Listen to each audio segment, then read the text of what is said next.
ॐ ॐ श्री गुरुभ्यो नमः। हरिः ॐ। ॐ श्री परमात्मने नमः। अथ श्रीमद्भगवद्गीता अथ नवमोऽध्यायः। राजविद्या राजगुह्ययोगः। श्रीभगवानुवाच इदं तु ते गुह्यतमं प्रवक्ष्याम्यनसूयवे ज्ञानं विज्ञानसहितं यज्ञात्वा मोक्ष्यसे शुभात्। राजविद्या राजगुह्यं पवित्रमिदमुत्तमं प्रत्यक्षावगमं धर्म्यं सुसुखं कर्तुमव्ययम्। अश्रद्धधानाः पुरुषाः धर्मस्यास्य परन्तप अप्राप्य मां निवर्तन्ते मृत्युसंसारवर्त्मनि। मया ततमिदं सर्वं जगदौ व्यक्तमूर्तिना मत्स्थानि सर्वभूतानि न चाहं तेष्वस्थितः सर्वभूत सर्व न चाहं तेष्वस्थितः सर्वभूतानि मत्स्था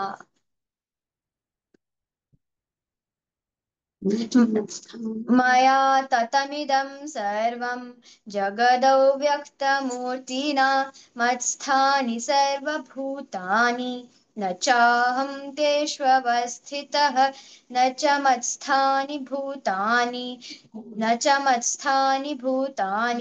पश्य मे योगमैश्वरं भूतभृन्न च भूतस्थः ममात्मा भूतभावनः यथाकाशस्थितो नित्यं वायुः सर्वत्र गुमहान् तथा सर्वाणि भूतानि मत्स्थानीत्युपधारय। सर्वभूतानि कौन्तेय प्रकृतिं यान्ति मामिकां कल्पक्षये पुनस्तानि कल्पादौ विसृजाम्यहं प्रकृतिं स्वामवष्टभ्य विसृजामि पुनः पुनः भूतग्राममिमं कृत्स्नम् अवशं प्रकृतेर्वशात् न च मां तानि कर्माणि निबध्नन्ति धनञ्जय। उदासीनवदासीनम् असक्तं तेषु कर्मसु मयाध्यक्षेण प्रकृतिः सूयते सचराचरं हेतुनानेन कौन्तेय जगद्विपरिवर्तते। अवजानन्ति मां मूढाः मानुषीं तनुमाश्रितं परं भावमजानन्तः मम भूतमहेश्वरं मोघाशामोघकर्माणः मोघज्ञानाविचेतसः राक्षसीमासुरीं चैव प्रकृतिं मोहिनीं श्रिताः महात्मानस्तु मां पार्थ दैवीं प्रकृतिमाश्रिताः भजन्त्यनन्यमनसः ज्ञात्वा भूतादिमव्ययं सततं कीर्तयन्तो मां ये जनाः पर्युपासते ते नमस्यन्तश्च मां भक्त्या नित्ययुक्ता उपासते।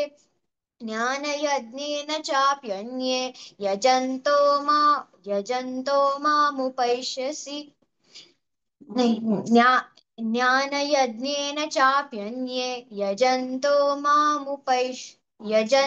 मामुपासते एकत्वेन पृथक्त्वेन बहुधा विश्वतो मुखं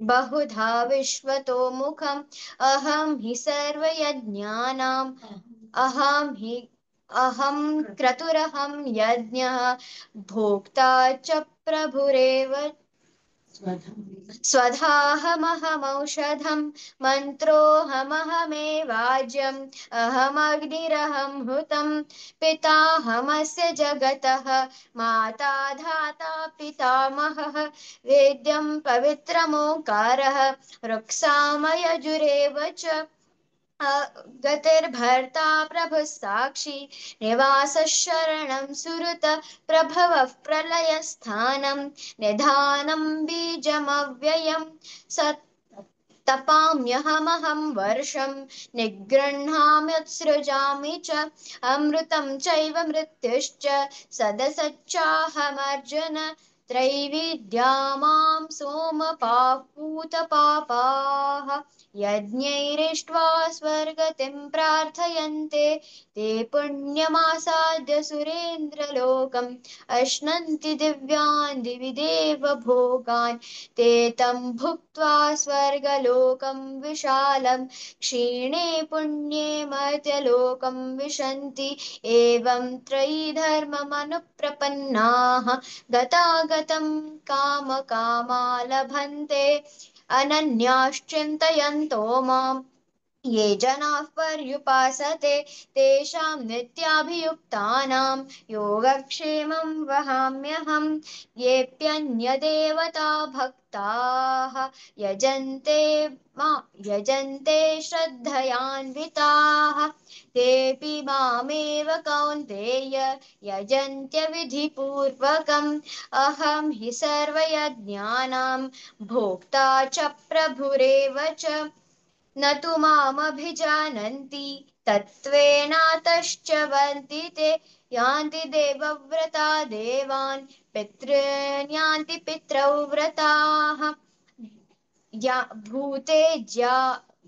भूतानि यान्ति भूतेज्याः यान्ति मद्याजिनोऽपि मां पत्रं पुष्पं फलं तोयं यो मे भक्त्या प्रयच्छति तदहं भक्तिपरतम् अश्नामि प्रयतात्मनः यत् करोषि यदश्नासि यज्जुहोषि ददासि यत् तपस्यसि कौन्तेय तत्कुरुष्व मदर्पणम् शुभाशुभफलैरेवं मोक्षसे कर्मबन्धनैः सन्न्यासयोगयुक्तात्मा विमुक्तो मामुपैष्यसि समोऽहं सर्वभूतेषु न मे द्वेष्योऽस्ति न प्रियः न मे द्वेष्योऽस्ति न प्रियः ये भजन्ति तु मां भक्त्या मयि ते तेषु चाप्यहम् अपि चेत् सुदुराचारः